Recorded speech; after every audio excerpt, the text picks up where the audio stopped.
Well, President Obama ordered this morning the deployment of 450 U.S. troops, establishing a new military base in Iraq's Anbar province.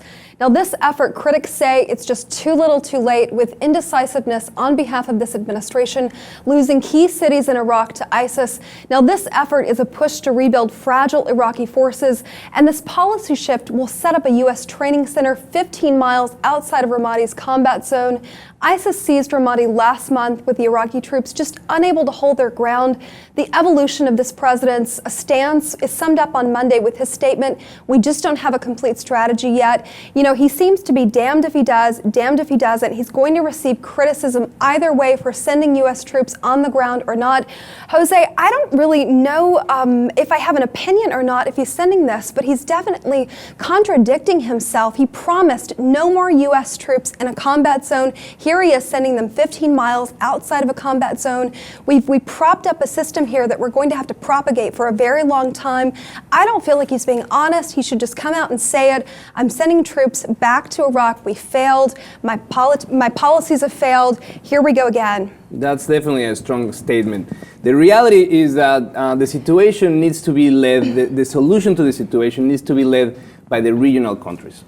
The U.S. can come and support the efforts, and they can lead strikes as they have, but in the reality is Saudi Arabia, with one of the biggest armies in the world, and Turkey, the ones that have the most stability in the region, to lead a definite solution and long-term strategy. Now, establishing a new base in the Anbar province, one of the most unstable areas in the ISIS territory, I think it's foolish to think that these 400 plus elements are just going for training. They will be very close to the line of fire, and I want to be sure that these guys are not going to be supposed to fight in case that they have an attack against this new base. Don't you think we're kidding ourselves if we say that these fighters aren't set up to fight? You know, I feel like it's really cowardly to call them trainers. We all know what they're doing. We're sending combat forces back on the ground. You know, U.S. Central Command, they said that we have to rely on retaining these Iraqi forces that gave up this ground to ISIS.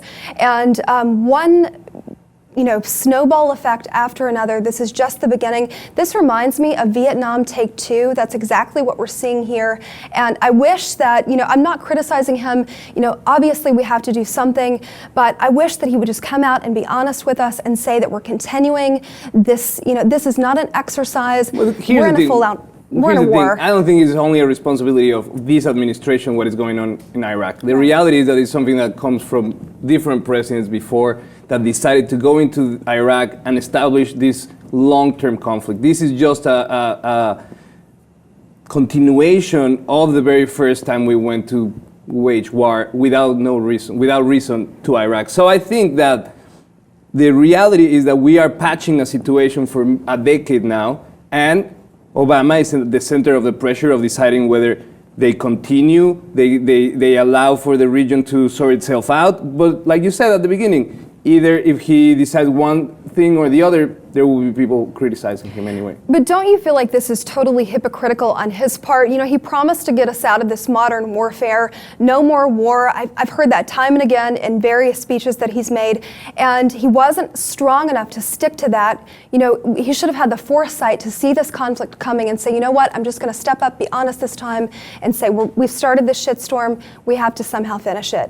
And the reality is that this is not a conflict that we will go and fix. The United States as the world police do not have what it takes to go and fix a sectarian problem in the region. I think that's what at the heart of it is, that we are seeing sectarian violence and also the interest from the military industrial complex to keep having this endless war in the region because there's money to be made. Mm-hmm. You mentioned Saudi Arabia and Turkey. Turkey, Erdogan is too busy putting out his own fires with protesters on the ground and his own democracy issues. Saudi Arabia is too busy doing mass executions to step up and help us here. We're in this mess. We're perpetuating this war. I'm with you on the military-industrial complex. I wish that we could see this coming to an end. I don't see it coming to an end anytime soon, but regardless, we'd love to know what you think about this. Vietnam Take Two, these issues, and the president's statement this morning that we are in fact re-entering Iraq with troops on the ground. Please log on, post your comments below. While you're at it, subscribe to the Lip TV 2.